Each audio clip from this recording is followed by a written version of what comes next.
भावार्थ रामायण बालकांड अध्याय 19. श्रीराम स्वरूप वर्णन. श्री गणेशाय नमः. श्री रामचंद्राय नमः.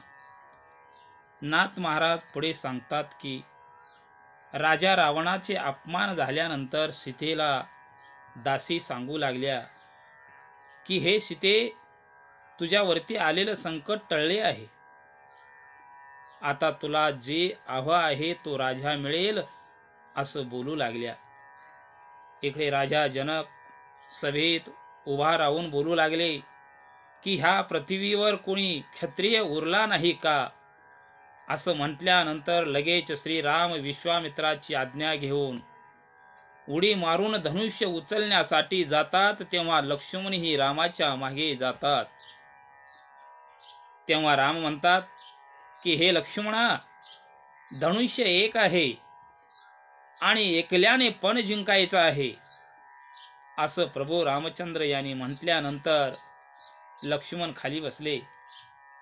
इकडे प्रभू रामचंद्र पण सिद्ध करायला चालले तेव्हा लोक बोलू लागले की ह्या विश्वामित्राला वेड लागले आहे की काय. अशा कोवळ्या सुकुमाराला धनुष्य उचलायला पाठवले आहे. हे न करता श्रीराम हे सुंदर आहेत आणि सीतेला शोभून दिसणारा पती आहे. आता हे पण रहित करून श्रीरामाला सीता द्यावी अशी चर्चा होऊ लागली आणि सीतेलाही व जनकालाही रामाला माझी मुलगी द्यावी अशी मनस्थिती होऊ लागली.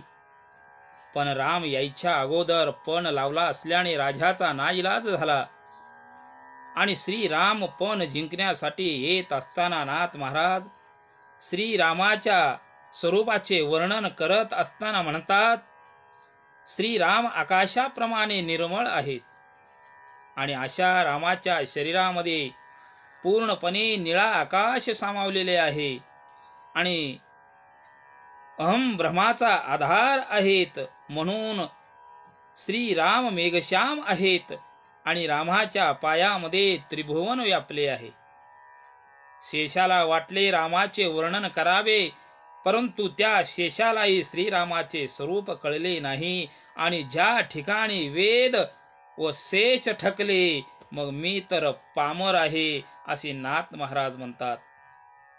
पुढे स्वरूपाचं वर्णन करत असताना बोलतात की रामाच्या दोन्ही पायावरती पद्म आहेत आणि चारी मुक्ती श्रीरामाच्या पायाशी लोळण घेत आहेत आणि श्रीरामाचे तळवे अगदी लाल भडक कुंकुमासारखे शोभू लागले आणि रज तम सत्व ही त्रिगुण बाजूला सारून रामाचे घोटे होऊन आले व पायावरती सर्व भक्त डोके ठेवून साधक तृप्त होऊ लागले व भगवंताच्या पायामध्ये जे तोडर सुंदर आहे ते म्हणजे कळी काळाला सुद्धा दचका बसावे असे आवाज असणारे तोडर घुमू लागले.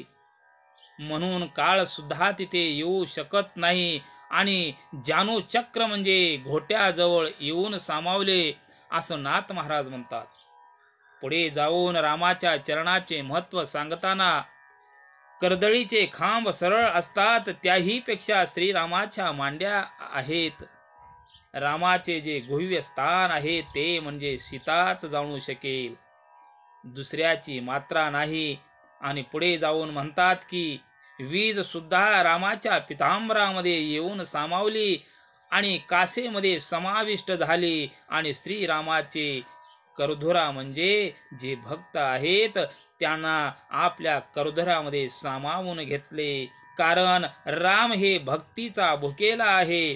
पुढे श्रीरामाच्या मुखाचे वर्णन करताना नाथ महाराज म्हणतात की श्रीरामाच्या जो मुख पाहिले ते रामाच्या कमरेला येऊन विसावले आणि श्रीरामाच्या कमरेचे वर्णन करताना म्हणतात, जंगलातून सिंह आला त्याला अभिमान होता की माझी कमर सुंदर आहे, पण श्रीरामाच्या कमरेला बघून तो सुद्धा भुलला आणि भगवंताच्या कमरेमध्ये येऊन विसावला. श्रीरामाच्या बोंबीचे वर्णन करताना म्हणतात की ब्रह्मदेव सुद्धा जाऊन बघितले, ते अडकले व श्रीराम स्वतः ब्रह्मदेवाला त्यांच्या नाभी कमळात स्थान दिले. ज्ञेय ज्ञाता ज्ञान ही रेघा पोटावरती दिसू लागल्या आणि आनंदाला सुद्धा आनंद झाला आणि श्रीरामाच्या उदरात येऊन थांबला.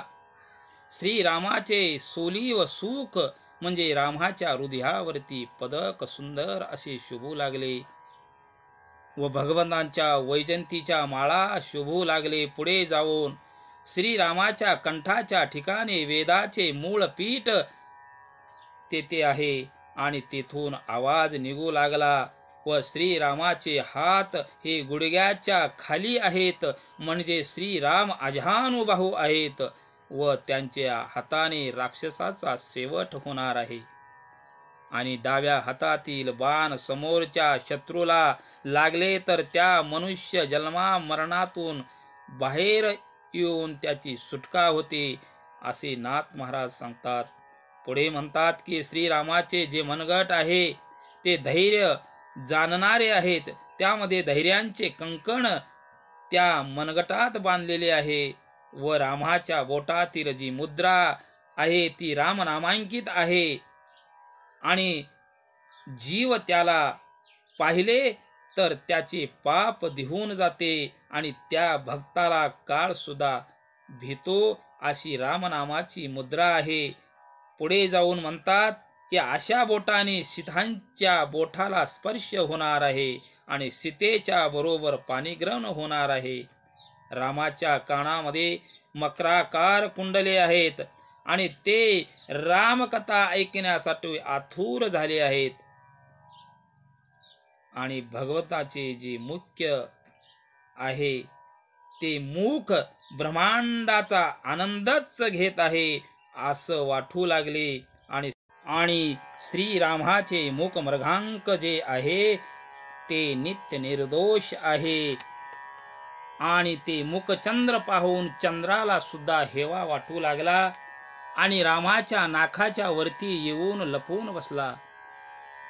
असले मुख पाहून सर्व भक्तांना मुक्ती मिळते व आकार मकार आणि ओमकार हे दोन पंक्ती श्रीरामाच्या जबड्याला शोभू लागले व श्रीरामाचे दात शोभू लागले, अगदी वेदाप्रमाणे शोभू लागले.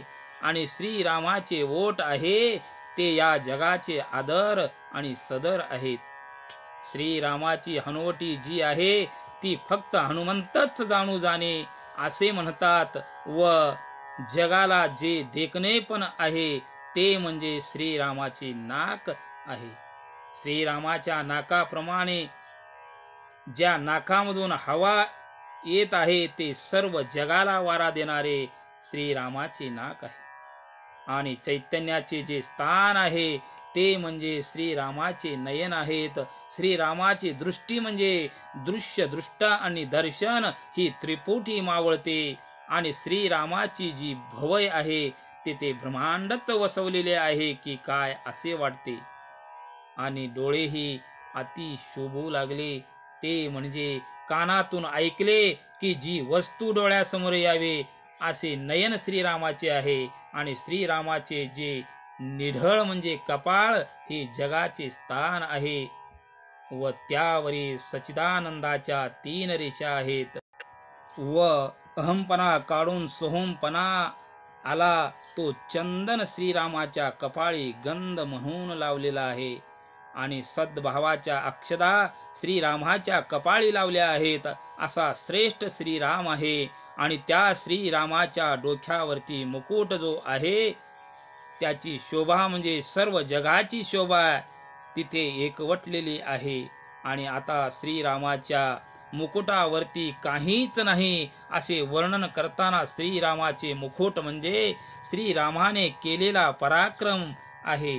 मुकुट म्हणजे श्रीराम हे नित्य निर्विकल्प आहेत आणि श्रीरामाचे स्वरूप म्हणजे सोन्यातले सोनं आहे आणि श्रीरामाचे स्वरूप एक सीतेलाच कळले आणि सीता किती सुंदर आहे ते फक्त श्रीरामालाच कळते असे वर्णन करत श्रीनाथ महाराज एका जनार्दन माऊलीला शरण जाऊन इथेच अध्यायाची सांगता करतात.